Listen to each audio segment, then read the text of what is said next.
Welcome and welcome back, survivors. Today we're diving deep into the future of ARK, a future filled with mysteries and unanswered questions. And trust me, there are quite a few things that have got me scratching my head. So let's unravel these together, and I'm eager to hear your thoughts on all of this. Also, stick around until the end of the video because I've got a fascinating find to share with you, and I'm really curious to know what you make of it.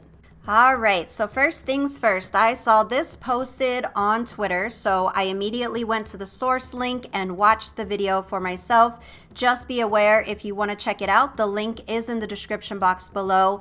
It is terrible quality. It's very hard to hear. I actually had to read the transcript to try to make out some of what was being said. But again, if you want to check it out for yourself, the link is in the description box below. Now, I also saw on Twitter that GP, another ARK YouTuber, the link to GP's channel is in the description box below.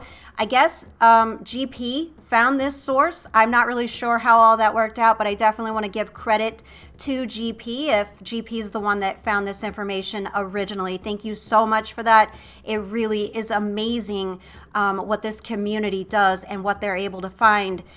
Nothing is hidden anymore. You know what I mean? So after seeing this video, I couldn't help but think about the roadmap that we were given by Wildcard. So I put the two roadmaps next to each other.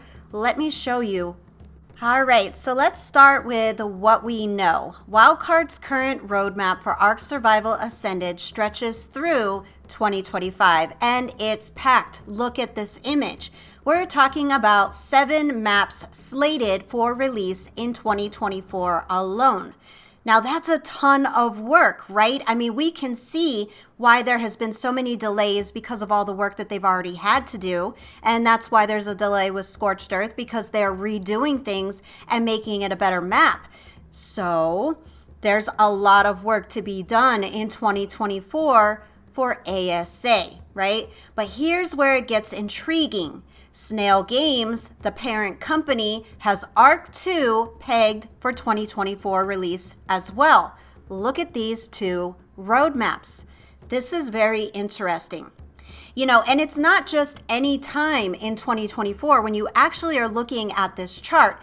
It's late in the year, judging by the placement that they have on this chart, because see where it says today, that's ASA, and then we have it in 2024. Well, it's the end of 2023. So clearly that 2024 is going to be toward the end of the year, especially if you're gauging where 2029 is listed on the chart. This is like chart 101. Of course, you're going to push it to around the time frame that we're looking at.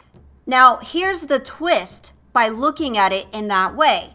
Wildcard's roadmap teases a surprise listed for ASA, though, in November of 2024. So the question is, could this be more than just a new map or feature for ASA?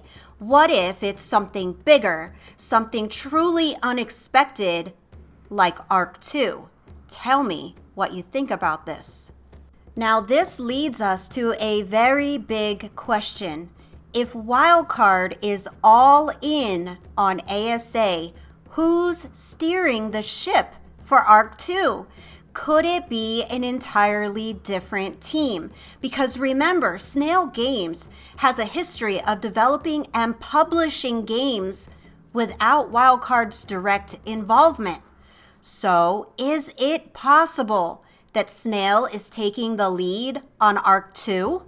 And let's not forget about the Vin Diesel factor. What I found very interesting about the video where Jim's talking about the future of ARK, he's not specifically talking about Wildcard.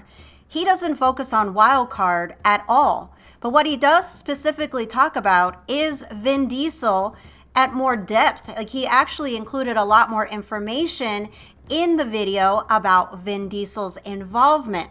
So, you know, we've heard about his involvement in ARK 2 since 2020 when the news came out with him working closely with Wildcard.